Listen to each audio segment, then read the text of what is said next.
So that's a very brief thing. So what is the traditional definition of logic, for example? The definition of the mutaqaddimin rather than the mutaakhirin. It studies المعقولات الثانية التي لا يحاذى بها أمر في الخارج من حيث تنطبق على المعقولات الأولى التي يحاذى بها أمر في الخارج. Right? And then some people add other things like من حيث الإيصال إلى المجهولات and various things. But that is fundamentally a definition of logic which is very important for us, because the modern notion of the modern formal symbolic logic doesn't have any clear ontological status. So you can see logic in a traditional sense, at least in that Avicennan definition, which was also very influential on the medieval European world, roots logic in our cognition of extra-mental particulars. It has to relate them, right? And this is the secret of why modern logic is completely ludicrous and superfluous.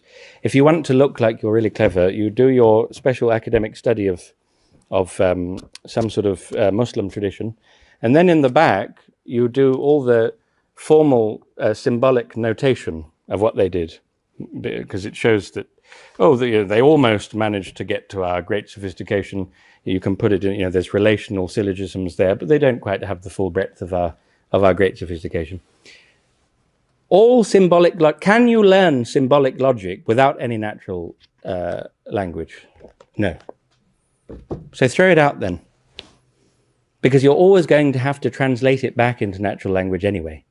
You read the book, you're reading Davis Lewis. I'm in my analytic philosophy degree. You're reading Davis, which is like Ta'dhib, by the way, student of Quine. You're reading, not because it's good, because it's bad.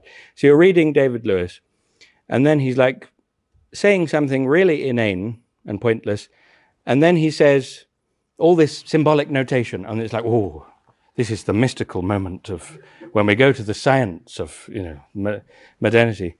To make sense of it, all you have to do is look at the sentence above and relate every single thing to what is he gained by putting it into the symbolic, except what Sartre would call the spirit of seriousness. Like, I put it into science now, right? It's in science now.